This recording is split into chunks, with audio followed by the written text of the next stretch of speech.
안녕하세요. 코인포럼입니다. 2월 18일 하루에 악재가 두 개 동시에 터졌어요. 첫 번째, 미국 연준이 금리 쉽게 안 내린다는 신호를 다시 강하게 내보냈어요. 두 번째, 미국과 이란 사이에서 며칠 안에 전쟁이 시작될 수 있다는 경고가 나왔어요. 이 두 악재가 한꺼번에 덮치면서 이제 XRP가 장중 1달러 39센트까지 밀렸습니다. 오늘은 이 두 가지가 정확히 무슨 내용인지, 그리고 XRP의 어떤 의미인지 하나씩 풀어드리겠습니다. 지금 암호화폐 시장은 내부 문제만이 아니에요. 바깥에서 불이 붙고 있는 거예요. 연준의 통화정책, 그리고 중동의 전쟁 리스크. 이 둘은 전통적으로 위험자산을 가장 강하게 흔드는 두 가지 변수거든요. 그것도 동시에 터졌을 때 어떤 일이 생기는지 오늘 하나씩 짚어볼게요. 영상 시작 전에 면책 조항 먼저 말씀드릴게요. 이 영상은 교육 목적이며 투자 조언이 아닙니다. 암호화폐는 고위험 자산이고 모든 투자 결정은 본인 판단과 책임해야 하세요. 2월 18일 미국 연준이 1월 27일에서 28일까지 열린 연방공개시장위원회 회의 의사록을 공개했어요. FOMC라고 부르는 그 회의예요. 금리를 어떻게 할지 결정하는 가장 중요한 회의죠. 이번 회의록의 핵심 내용은 두 가지예요. 첫 번째, 1월 회의에서 금리를 동결했어요. 현재 기준금리는 3.5%에서 3.75% 사이예요. 이건 시장이 예상한 거라 놀랍지 않아요. 문제는 두 번째 내용이에요. 앞으로 어떻게 하겠느냐는 부분이거든요. 회의록에 적힌 내용을 보면요.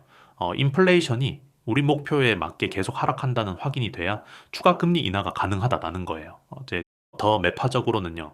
대부분의 참석자들이 인플레이션이 목표치 2%를 향해 가는 속도가 예상보다 느리고 불균등할 수 있다고 경고했다는 내용도 담겼어요.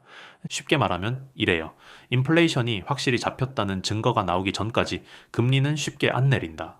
이게 시장이 듣기 싫어하는 메시지거든요. 사실 이번 회의록에서 흥미로운 부분이 하나 더 있어요. 연준 위원들 사이에서 의견이 갈렸다는 거예요. 10대 2로 금리 동결을 결정했었는데요. 반대표를 던진 두 명이 있었어요. 크리스토퍼 월러 이사와 스티븐 미란 이사예요. 이 두 명은 지금 바로 0.25% 내리자고 주장했거든요. 노동시장이 약해지고 있다는 이유를 들면서요. 이건 연준 내부가 항상 같은 생각이 아니라는 걸 보여주는 거예요. 비둘기파, 그러니까 금리 인하를 원하는 사람들도 분명히 있어요. 단지 지금은 매파가 더 많이 목소리를 내고 있을 뿐이죠. 시장에 미친 영향을 보면요. 10년물 국채 금리가 4%로 올라갔어요. 이 년물 국채 금리도 3.468%로 올랐고요. 금리가 오르면은 달러가 강해지고 위험 자산인 주식이나의 암호화폐는 상대적으로 불리해지거든요. CME 패드워치 기준 6월 금리 인하 확률은 63.4%에서 62.1%로 소폭 낮아졌어요. 작은 변화지만 방향이 하향이라는 게 중요해요. 연준이 금리를 쉽게 내리지 못하는 더 깊은 이유가 있어요. 바로 관세예요. 트럼프 행정부가 올해 여러 이 나라에 관세를 높이고 있잖아요. 관세가 오르면은 수입품 가격이 올라가고 그게 소비자 물가에 영향을 줘요. 인플레이션을 올리는 방향으로 작용하는 거죠. 연준은 딜레마에 빠진 상황이에요. 경제 성장은 탄탄하다고 보면서요.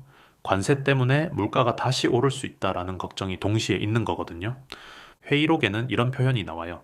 이 관세의 가격 영향은 일시적인 것으로 예상하지만 그 속도와 타이밍은 불확실하다. 일시적이길 바라지만 확신하지 못한다는 거예요. 이런 상황에서 금리를 내리는 건 인플레이션과 싸우다가 중간에 손을 드는 것처럼 보일 수 있어요. 그래서 연준이 더 신중할 수밖에 없는 거예요. 여기서 두 번째 악재로 넘어갈게요. 미국과 이란의 군사 충돌 위기예요. 사실 이 위기는 갑자기 생긴 게 아니에요. 작년 말부터 이란에서 대규모 반정부 시위가 터졌거든요. 이란 정부가 수만 명을 체포하고 진압하면서 희생자가 크게 늘었어요. 트럼프 대통령은 시위대를 지지한다며 도움이 오고 있다고 했고요. 군사 행동 가능성을 공개적으로 내비쳤어요. 그러면서 1월 26일에는 에이브러햄 링컨 항공모함 전단을 중동으로 보냈어요. 2월 14일에는 제럴드 포드 항공모함도 중동으로 향한다고 발표했고요. 항공모함 두 척이 동시에 같은 지역에 있다는 건 정말 심각한 수준의 군사적 압박이에요. 전쟁을 준비하는 가장 명확한 신호 중 하나거든요. 그리고 미국 소식통들이 더 충격적인 발언을 쏟아냈어요. 트럼프 측근 한 명은 이란에 대한 군사 행동 가능성이 90%라고 말했어요. 미국 정치 매체 악시오스가 보도한 내용이에요. 전직 이스라엘 군사정보국장은 이번 주말 해외 출장을 두 번 생각할 것이라며 충돌이 임박했음을 시사했고요. 같은 날 이란과 러시아가 오만 해에서 합동 해군 훈련을 실시한다고 발표했어요. 이란 혁명 수비대는 호르무즈 해협에서 군사 훈련을 시작했고요. 미군 중부사령부는 미군이나 동맹군 상업 선박에 위협이 되는 행동을 하면 위험하다고 경고했어요. 외교적 노력도 동시에 진행되고 있어요. 2월 17일에 스위스 제네바에서 미국 이란 간 2차 간접 협상이 열렸는데요. 가이드라인에는 합의했지만 핵심 쟁점에서 여전히 매우 다르다는 결론이 나왔어요. 결국 합의 없이 끝난 거죠. 여기서 잠깐만요. 호르무즈 해협이 뭐길래 이렇게 난린지 설명할게요. 호르무즈 해협은 이란과 아라비아 반도 사이에 있는 좁은 바닷길이에요. 폭이 가장 좁은 곳은 34km밖에 안 돼요. 그런데 전 세계 원유 해상 수출의 약 20%가 이 좁은 길을 통과해요. 하루에 수천만 배럴 규모예요. 이란이 이 해협을 막겠다고 위협하면 어떻게 될까요? 전 세계 기름값이 폭등해요. 에너지 비용이 오르면 인플레이션이 더 악화되고요. 경기 침체 우려가 커지면서 위험 자산 전반이 매도 압력을 받게 돼요. 이게 암호화폐 시장에도 직격탄이 되는 거예요. 전쟁 공포가 커지면은 투자자들이 위험 자산을 팔고 금이나 국채 같은 안전자산으로 달아나거든요. XRP도 당연히 여기서 자유롭지 않아요. 좀 더 구조적으로 설명할게요. 왜 전쟁 리스크가 크면 암호화폐가 떨어지는 걸까요? 투자자들은 불확실성이 커지면 리스크를 줄이는 행동을 해요. 전쟁 같은 상황은 최고 수준의 불확실성이거든요. 그럼 어디에 돈을 두냐? 이 달러, 미국 국채, 금 같은 전통적인 안전자산이에요.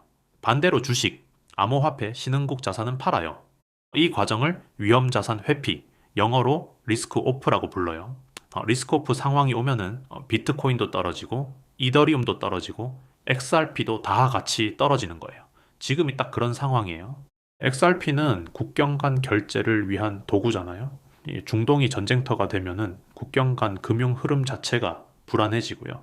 이 지역에서의 XRP 활용 가능성도 흔들릴 수 있어요. 단기적으로는 특히 민감한 자산인 이유가 있는 거예요. 설상가상으로 ETF에서도 돈이 빠졌어요. 비트코인 현물 ETF를 먼저 볼게요. 2월 17일 하루에만 1억 490만 달러, 우리 돈으로 약 1,400억이 순유출됐어요. 이로써 연초 이후 누적 순유출이 23억 9천만 달러에 달했어요. 3조 2천억 규모가 연초 이후 빠져나간 거예요. 비트코인 가격도 연초 대비 23.8% 하락한 상태고요. XRP 현물 ETF 상황도 나빠졌어요. 2월 18일에 221만 달러가 순유출됐는데요. 이게 2025년 11월 14일 카나리 XRP ETF가 상장한 이후 다섯 번째 순유출이에요. 전반적으로 유입이 훨씬 많았지만요. 유출이 이어지고 있다는 거는 기관 자금의 온도가 낮아지고 있다는 신호예요. ETF가 중요한 이유가 있어요. 기관들이 참여하는 도구거든요. 기관 자금이 들어오면은 가격 지지력이 생기고요. 빠지면은 그 지지력이 약해지는 거예요. 여기에 추가로 걱정해야 할 변수가 하나 더 있어요. 잘 언급이 안 되는데 중요한 요소예요. 바로 일본은행, 영어로 BOJ예요. 일본은행이 금리를 올리면 어떻게 되냐면요. 그동안 아주 낮은 이자로 엔화를 빌려서 고수익 자산에 투자하는 전략이 있었어요. 이걸 N 캐리 트레이드라고 불러요. 일본 금리가 오르면 엔화이자 비용이 올라가고요. 그럼 이 전략이 수익성을 잃어요. 엔화를 빌려서 사놨던 다른 나라 자산들을 팔고 엔화를 갚아야 하는 거예요. 글로벌 자산 대규모 매도가 일어나는 거죠. 작년 8월에 이미 한번 이 캐리 트레이드 청산이 터지면서 글로벌 시장이 폭락한 적이 있어요. 지금 일본은행이 추가 금리 인상을 고민하고 있다는 소식이 나오면서요. 이게 다시 변수로 부상하고 있어요. 미국 금리 압박, 전쟁 리스크, 그리고 엔 캐리 트레이드 청산이 동시에 오면요. 그건 이제 정말 힘든 시나리오가 되는 거죠. 여기까지 듣고 나면은 완전히 비관적인 느낌이 드실 수 있어요. 그런데 반대 논리도 있어요. 중기적으로 왜 반등할 수 있는지를 봐야 균형 잡힌 시각이 생기거든요. 첫 번째, 클래리티 법이에요. 지금 미국 상원에서 암호화폐 시장 구조 법안이 논의 중이잖아요. 리플 법무 책임자가 백악관에서 지금 움직여야 한다고 했고요. 이 법이 통과되면은 XRP에 대한 규제 명확성이 완전히 확보돼요. 기관들이 훨씬 더 적극적으로 들어올 수 있는 환경이 되는 거죠. 두 번째, RWA 성장은 계속되고 있어요. 가격이 하락하는 동안에도 실물자산 토큰화 규모는 폭발적으로 늘고 있어요. 아비바 같은 대형 기관들이 계속 들어오고 있고요. 이건 당위 투기가 아니라 인프라 구축이거든요. 세 번째, 펀딩 레이트 신호예요. 공매도 포지션이 극단적으로 쌓인 상황은 반대로 반등 씨앗이 될 수 있어요. 역사적으로 이런 극단적인 비관론이 저점을 만들었던 경우가 여러 번 있었으니까요. 다시 이란 이야기로 돌아올게요. 전쟁이 실제로 일어날까요? 솔직히 말씀드리면 아무도 몰라요. 전쟁이 나도 이상하지 않을 정도의 긴장감이고요. 외교 협상이 진행 중이기 때문에 반전이 있을 수도 있어요. 2월 17일 제네바 협상에서 가이드라인에는 합의했다는 말이 나왔어요.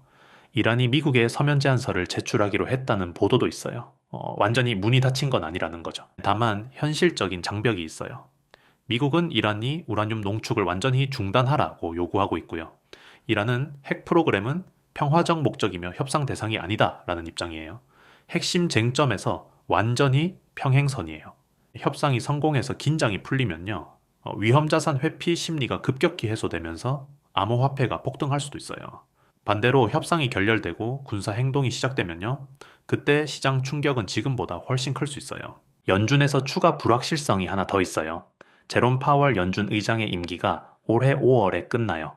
후임으로 케빈 워시가 거론되고 있는데요. 워시는 시장에서 매파적인 인물로 알려져 있어요. 금리를 유지하거나 더 올릴 수 있다라는 신호로 해석되거든요. 연준 의장이 바뀌는 과정에서 정책 방향이 어떻게 될지 불확실성이 생기는 거예요. 시장은 이런 불확실성을 싫어해요. 모르는 게 가장 무서운 법이거든요. 지금 연준 안에서는 의견이 나뉘어 있어요. 대부분은 이제 신중하게 유지하자는 쪽이고요. 일부는 금리를 내려야 한다는 쪽이에요. 이 갈등이 회의록을 통해 공개되면서 시장이 또 혼란스러워진 거예요. 그리고 2월이 XRP에게 유독 힘든 달이라는 걸 알고 계신 분들이 있을 거예요. 2014년부터 올해까지 11번 중 7번이 하락했거든요. 올해도 30% 넘게 빠지면서 저주가 또 반복되는 모양새예요. 그런데 역사적으로 보면은 이런 극단적인 하락 후에는 어떻게 됐냐면요. 2025년 4월에도 XRP가 큰 폭으로 하락했다가요. SEC 합의 발표 이후 82%나 폭등했어요. 저점이 길게 이어진 적도 있지만요. 촉매 하나가 터지면 시장이 빠르게 방향을 바꾸는 경우도 많았어요. 지금 상황에서 촉매가 될 수 있는 게 뭐냐면요. 미-이란 협상이 극적으로 타결되거나요. 클래리티법 통과 소식이 나오거나요. 연준이 예상보다 빨리 금리 인하 신호를 보내는 경우예요. 이 중 하나만 터져도 분위기가 확 바뀔 수 있어요. 그럼 앞으로 뭘 봐야 할까요? 꼭 챙겨야 할 관전 포인트를 정리해 드릴게요. 첫 번째는 미-이란 외교 상황이에요. 이란이 미국에 서면 제안서를 제출한다고 했는데요. 그 내용과 미국 반응이 나오는 게 언제냐가 중요해요. 루비오 국무장관이 2월 28일에 이스라엘 총리를 만나 이란을 논의한다라고 했거든요. 그 시점이 하나의 분수령이 될 수 있어요. 두 번째는 연준 위원들의 발언이에요. 회의록 이후 어떤 연준 위원이 어떤 발언을 하느냐에 따라 시장이 움직여요. 이 비둘기파 발언이 나오면은 반등 기회가 될 수 있고요. 이제 세 번째는 물가 지표예요. 2월시 PI와 PC 데이터가 연달아 나오는 시기예요. 인플레이션이 생각보다 빨리 내려오면은 금리 인하 기대감이 다시 살아날 수 있어요. 네 번째는 XRP ETF 자금 흐름이에요. 다섯 번째 유출이 났는데요. 이게 단발성인지 추세적인지가 기관 수요의 온도계가 될 거예요. 마지막으로 아주 중요한 얘기를 하고 싶어요. 이런 상황에서 투자 심리 관리가 제일 어렵거든요. 지금 공포 지수가 바닥을 치고 있어요. 뉴스는 전부 나쁜 소식이고요. 커뮤니티에도 비관론이 가득하죠. 역사적으로 이럴 때 두 가지 실수가 반복돼요. 첫 번째 실수는 공포에 팔아버리는 거예요. 최악의 공포가 극단에 달했을 때 판 사람들은요, 나중에 반등이 오면은 아무것도 남아있지 않아요. 공포에 팔고 탐욕에 사는 최악의 패턴이죠. 두 번째 실수는 반대로 이건 기회다며 무리하게 들어가는 거예요. 저점이 어딘지 아무도 몰라요. 1달러가 저점일 수도 있고 더 내려갈 수도 있어요. 지금 당장 저점을 잡으려는 시도는 위험해요. 가장 합리적인 접근은요. 자신이 감당할 수 있는 범위 안에서 행동하는 거예요. 손실이 나도 버틸 수 있는 규모만 들어가 있어야 하고요. 촉매가 나왔을 때 명확하게 판단하는 준비를 하는 게 지금 할 수 있는 최선이에요. 자, 오늘 두 가지 핵심 악재를 집중적으로 다뤘어요. 제가 드리고 싶은 메시지는 이거예요. 지금 XRP에 나쁜 것들이 한꺼번에 쌓이고 있어요. 하지만 이것들은 대부분 외부 변수예요. 연준도, 이란도, 엔캐리트레이드도. XRP 자체의 기술이 망가진 게 아니에요. 아비바가 들어왔고 RWA는 성장 중이고 갈링하우스는 CFTC에 앉았어요. 펀더멘털과 가격 사이의 괴리는 언제나 결국 좁혀지기 마련이에요. 그 시기가 언제냐를 정확히 알 수는 없지만요. 저희 코인포럼 텔레그램에서는 이런 지정학 리스크와 연준 이슈를 실시간으로 분석하고 있어요.